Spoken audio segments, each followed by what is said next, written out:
Enforcement ഡയറക്ടറേറ്റിന് മുറിവേറ്റിരിക്കുന്നു. Enforcement directorate വിവിധ സംസ്ഥാനങ്ങളിലായി ഇതിനു മുൻപ് നിരവധി ഓപ്പറേഷനുകൾ നടത്തിയിട്ടുണ്ട്. അതിലേറ്റവും പ്രധാനപ്പെട്ട ഒന്നാണ് പശ്ചിമ ബംഗാളിൽ നടത്തിയ ശക്തമായ ഒരു ഓപ്പറേഷൻ. അവിടെ പോലും ഉണ്ടാകാത്ത തരത്തിലുള്ള ആക്രമണമാണ് എൻഫോഴ്സ്മെന്റ് ഡയറക്ടറേറ്റിന് എതിരെ തിരുവനന്തപുരത്ത് ഉണ്ടായത്. അവരുടെ വാഹനങ്ങൾ അടിച്ചു തകർത്തു, അവർക്ക് പരിക്കേറ്റു, അവരുടെ ഡ്രൈവർക്ക് പരിക്കേറ്റു, ഉദ്യോഗസ്ഥയ്ക്ക് പരിക്കേറ്റു. അങ്ങനെ സത്യം പറഞ്ഞാൽ ഇഡിയും കേന്ദ്ര ആഭ്യന്തര വകുപ്പും മുറിവേറ്റിരിക്കുന്നു. അവർ ഇനി അടങ്ങിയിരിക്കില്ല. CPM എന്ന പാർട്ടിയെയും പാർട്ടി നേതാക്കളെയും ഒക്കെ തന്നെ അവർ വെറുതെ വിടില്ല. തീർച്ചയായിട്ടും അവർക്ക് അതിന് വേണ്ട ഭൗതികമായ സാഹചര്യങ്ങൾ അതത് സംസ്ഥാന പോലീസും അങ്ങനെയുള്ള ഏജൻസികളും ഒരുക്കി കൊടുക്കേണ്ടതാണ്. അത് കൃത്യമായി ഉണ്ടായില്ല എന്ന് മാത്രമല്ല, CPM ഗുണ്ടാ വിളയാട്ടമാണ് തിരുവനന്തപുരത്ത് നടന്നത് എന്ന് വ്യക്തം.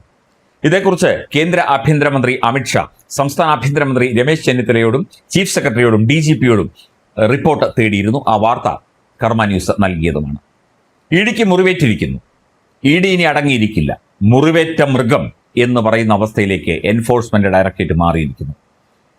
ഇവിടെ കോടിക്കണക്കിന് രൂപയുടെ സാമ്പത്തിക ഇടപാട്, കോടിക്കണക്കിന് രൂപയുടെ കള്ളപ്പണം വെളുപ്പിക്കൽ, ബ്ലാക്ക് ലിസ്റ്റിലായ ഒരു കമ്പനിയുമായി ചേർന്ന് സംസ്ഥാനത്തെ മുഖ്യമന്ത്രിയായിരുന്ന വ്യക്തിയുടെ മകൾ നടത്തിയ ദുരൂഹമായ ഇടപാടുകൾ 1.72 ലക്ഷമല്ല 2.78 ലക്ഷം രൂപയാണ് വീണ തൈക്കണ്ടി എന്ന മുൻ മുഖ്യമന്ത്രി പിണറായി വിജയന്റെ മകൾ CMRൽ നിന്നും മാത്രം കൈപ്പറ്റിയത്. അത് മാത്രമായിരുന്നു എക്സാലോജിക് എന്ന കമ്പനിയുടെ വരുമാനം. വേറെ ഒരു വരുമാനവുമില്ലായിരുന്നു.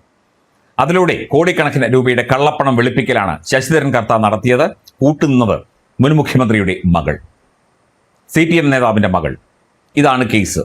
SFIO അന്വേഷണം ഉണ്ടായി. സീരിയസ് ഫ്രോഡ് ഇൻവെസ്റ്റിഗേഷൻ ഓഫീസിന്റെ അന്വേഷണം ഉണ്ടായി.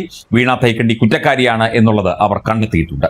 അവരാണ് ഈ കണക്കുകളൊക്കെ പുറത്തുവിട്ടത്. 1.72 അല്ല 2.78 ലക്ഷമാണ്, 8 കോടിയാണ് ഈ വീണ വിജയൻ കൈപ്പറ്റിയിരിക്കുന്നത് എന്ന കണക്കുകൾ പുറത്തുവിട്ടത്. ഇഡി ഇനി അടങ്ങിയിരിക്കില്ല. മനുഷ്യത്വപരമായ ഒരു പരിഗണനയും CPMനോ CPMലെ ഒരു നേതാക്കൾക്കോ പിണറായി വിജയനോ ആർക്കും കിട്ടില്ല. മാത്രമല്ല, ഇവരെ ആക്രമിച്ചതുമായി ബന്ധപ്പെട്ട കേസിലൊക്കെ തന്നെ അതിശക്തമായ നിലപാട് ഇഡി കൈക്കൊള്ളും. ഇഡി വെറുതെ ഇരിക്കില്ല. ഇഡി അടങ്ങിയിരിക്കില്ല. ഇഡിക്ക് മുറിവേറ്റിരിക്കുന്നു. ഇഡിക്ക് തിരിച്ചടി വന്നിരിക്കുന്നു. ഒരു സംസ്ഥാനത്തും ഇത്തരം ഏജൻസികൾക്ക്, CBI പോലുള്ള ഏജൻസികൾക്ക്, ഇഡി പോലുള്ള ഏജൻസികൾക്ക് ഒക്കെ, IB പോലുള്ള ഏജൻസികൾക്കൊക്കെ എതിരെ ഇത്തരം ആക്രമണങ്ങളും ഇത്തരം ജനക്കൂട്ട സംഘർഷങ്ങളുമൊക്കെ വന്നു കഴിഞ്ഞാൽ തീർച്ചയായിട്ടും അതിന് പ്രത്യേകമായ വകുപ്പ് IPCയിലും BNSലും ഉണ്ട്. അത് പ്രകാരമുള്ള കേസുകൾ എടുക്കും. തീഹാർ ജയിലിലായിരിക്കും ഈ ഇന്നലെ വിളയാടിയവന്മാരുടെ ഒക്കെ തന്നെ വാസം. മാത്രമല്ല, ഇവരെ മുമ്പോട്ട് നയിച്ച, ഇവർക്ക് വേണ്ട ആഹ്വാനം നൽകിയ നേതാക്കൾ, ജോൺ ബ്രിട്ടാസ് രാജ്യസഭ MP ആണ്, വി ജോയ് ജില്ലാ സെക്രട്ടറിയാണ്, കടകംപള്ളി സുരേന്ദ്രൻ മുൻ മന്ത്രിയാണ്, ആനാവൂർ നാഗപ്പൻ മുൻ സെക്രട്ടറിയാണ്. ഇവർക്കൊക്കെ എതിരെയും ശക്തമായ നടപടി ഉണ്ടാകും. CPMനകത്തെ ഒരുത്തനെയും ഇവിടെ വെച്ച് വാഴിക്കില്ല എന്ന് ദൃഢപ്രതിജ്ഞ എടുത്തിരിക്കുകയാണ് ഇഡി, ആഭ്യന്തര വകുപ്പ്, കേന്ദ്ര ആഭ്യന്തരമന്ത്രി അമിത്ഷാ എന്നാണ് ഡൽഹിയിൽ നിന്നുള്ള റിപ്പോർട്ടുകൾ സൂചിപ്പിക്കുന്നത്. തീർച്ചയായിട്ടും ഇഡി വളരെ ശക്തമായി തന്നെ ഈ ഒരു വിഷയത്തിൽ ഇടപെടും. ഇത് ഒരു പ്രസ്റ്റീജ് ഇഷ്യൂ ആയി കണ്ടുകൊണ്ട് ഇഡിക്ക് വലിയ പരാജയം സംഭവിച്ചിരിക്കുന്നു എന്നാണ് CPM സൈബർ ഹാൻഡിലുകളിലൊക്കെ തന്നെ പലരും നടത്തുന്ന വാദം. ഇഡി തോറ്റോടി, ഒന്നും കിട്ടിയില്ല, ഇഡി ഒന്നും ചെയ്യില്ല, ഒരു ചുക്കും ചെയ്യില്ല, നരേന്ദ്രമോദിയുടെ ഇഡി, VD സതീശന്റെ ഇഡി എന്നൊക്കെ പറഞ്ഞുകൊണ്ടാണ് പലരും പല പോസ്റ്റുകളും ചെയ്യുന്നത്. ഓർക്കുക, നിങ്ങൾ ഈ പോസ്റ്റുകളും അതുപോലെയുള്ള അനുബന്ധ കാര്യങ്ങളുമൊക്കെ ഷെയർ ചെയ്യുകയോ ലൈക്ക് ചെയ്യുകയോ ഒക്കെ ചെയ്താൽ തീർച്ചയായിട്ടും നിങ്ങൾക്കെതിരെയും പരാതി വരാം, നിങ്ങൾക്കെതിരെയും കേസ് വരാം. ഇതേ രീതിയിൽ ഗൂഢാലോചന ഉൾപ്പെടെയുള്ള വിഷയങ്ങൾ ഉൾപ്പെടുത്തി നിങ്ങളെയും പിടിച്ച് തീഹാർ ജയിലിലിടും. അതിനുള്ള വകുപ്പും നടപടിയും ചട്ടവുമൊക്കെ ഇന്ത്യൻ ഭരണഘടനയിലുണ്ട്. അതൊക്കെ തന്നെ എൻഫോഴ്സ്മെന്റ് ഡയറക്ടറേറ്റും മറ്റ് അനുബന്ധ ഏജൻസികളും ഉപയോഗിക്കും. മാത്രമല്ല, ഈ വിഷയത്തിൽ CBI അന്വേഷണം വരാം. CBI അന്വേഷണം വന്നാൽ ആജീവനാന്തം ഇവനൊക്കെ കയറി ഇറങ്ങി തിണ്ണനിരങ്ങും. കോടതികളുടെ തിണ്ണനിരങ്ങാനേ ഇവനൊക്കെ നേരമുണ്ടാകൂ.